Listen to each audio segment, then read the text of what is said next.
That's how Lord Flashheart introduces himself in Blackadder, bursting through a door, dominating a scene he's barely in for 2 minutes and leaving Rowan Atkinson and the rest of the cast practically lost for words. It's one of the most replayed comedy entrances in British TV history. Thanks, bridesmaid! Like the beard!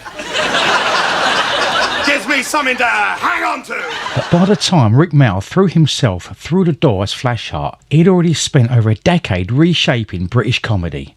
This is that story, from a quiet childhood in Worcestershire to become one of the most fearless performers this country has ever produced. Rik Mayall was born on the 7th of March 1958 near Harlow in Essex. His parents, John and Gillian, were both drama teachers, so performing was simply part of growing up. He made his stage debut at just 7 years old, appearing in a production directed by his father. When he was 9, he moved to Worcestershire, and that's where he properly grew up. He went to King's School in Worcester, where by his own admission he failed most of his O-levels.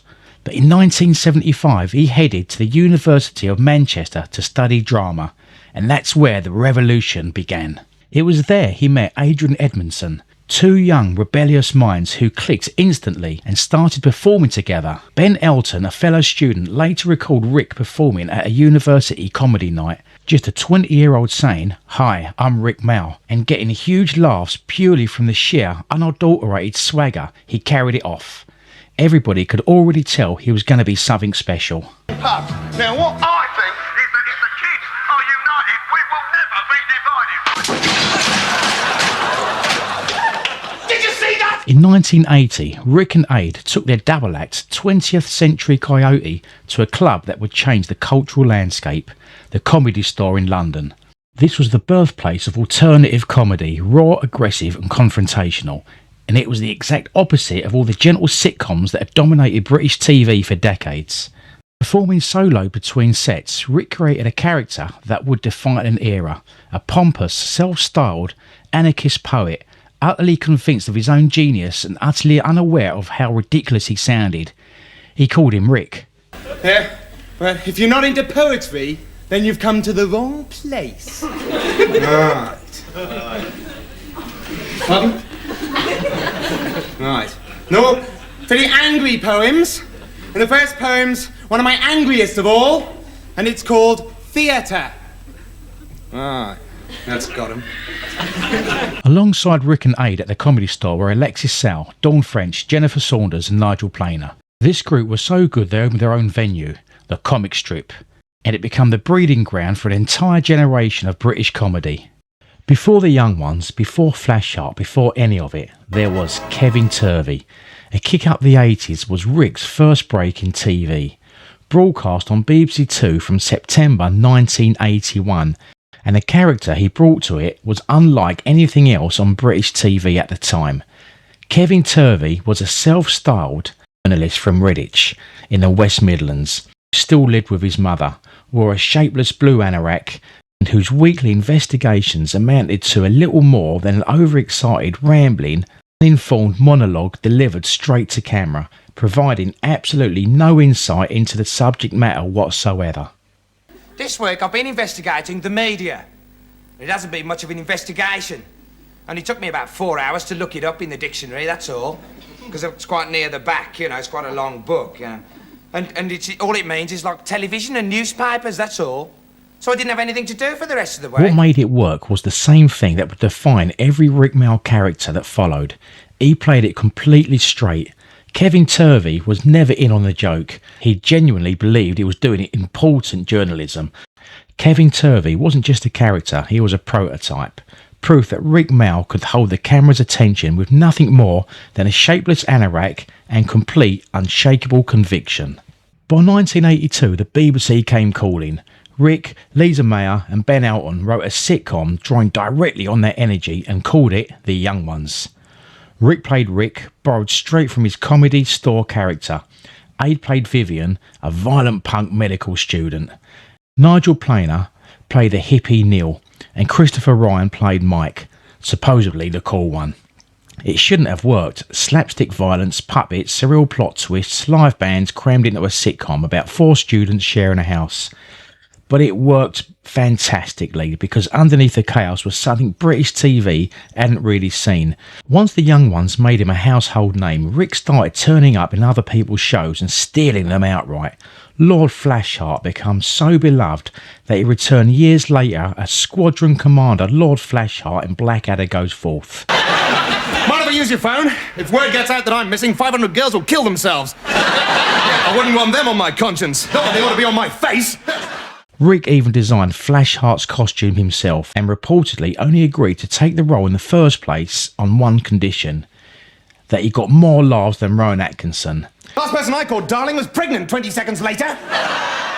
Then in 1987 came the new Statesman, where Rik played Alan Bustard, a spectacularly corrupt Conservative MP. The show went on to win a BAFTA. It proved Rik wasn't just loud, he was a genuinely gifted actor who happened to also be the loudest man on TV. Shut down the health service. Result, no more waiting lists. You see, in the good old days, you were poor, you got ill, and you died. Then came Bottom alongside Aid Edmondson, arguably where the two of them went furthest, Richie and Eddie. Two penniless flatmates taking their frustrations out on each other in increasingly violent, inventive ways. It toured live for years. Audiences loved watching Rik take an almost unbelievable amount of physical punishment for a laugh, and somehow every time get straight back up and carry on. That commitment was the whole point. Nothing was ever held back. In 1991, while Bottom was at its peak on British TV, Rik took his energy to Hollywood. Drop Dead Fred was an American fantasy comedy in which he played an imaginary childhood friend who returns to wreak havoc on a troubled young woman's adult life. The role had originally been offered to Robin Williams, who turned it down to make Hook. That decision left the door open for Rik, and he made it entirely his own. The critics hated it. It scored just 11% on Rotten Tomatoes, but the audiences who saw it never forgot it. And over the years, Drop Dead Fred quietly became a genuine cult classic, beloved by a generation who grew up watching it, which feels entirely appropriate for a man who never did things the conventional way.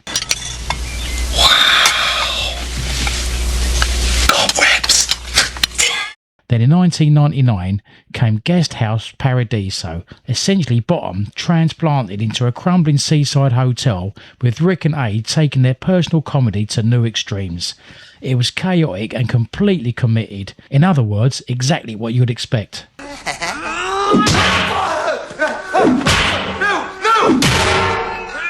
In 1998, everything nearly stopped. While riding a quad bike on his farm in Devon, Rik crashed and was crushed beneath it. He was airlifted to hospital and fell into a coma. When he finally regained consciousness, his first words to the doctor were, "So you're the bastard that keeps sticking needles in me." Even waking from a coma, he couldn't resist the line. I died that Thursday, and then I came back on the Monday, which is the day after Easter Day. Lord knows I'm a modest man, but I beat Jesus by 2 days. He returned to work remarkably quickly. Within months, he was back doing voiceover work, but the accident left a lasting mark. He lived with the effects, including ongoing memory problems, for the rest of his life. See, I've lost the name of that. Come on, Red. I've had a very serious head injury. True to form, he and Aid found a way to joke about it on stage in later years, but underneath the humour, it was a moment that genuinely could have ended everything, and in many ways, it was never quite the same. He kept working right up until the end. Then, on the 9th of June 2014, Rik Mayall died suddenly of a heart attack after a morning jog. He was only 56 years old. The tributes that followed told you everything about the hole he left behind.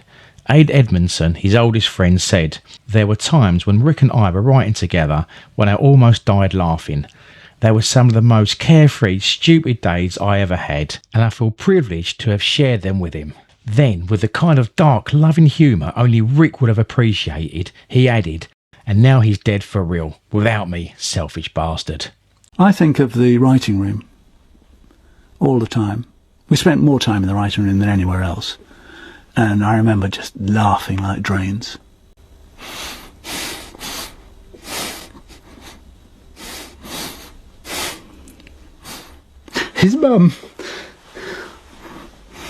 his mum wrote me a lovely letter.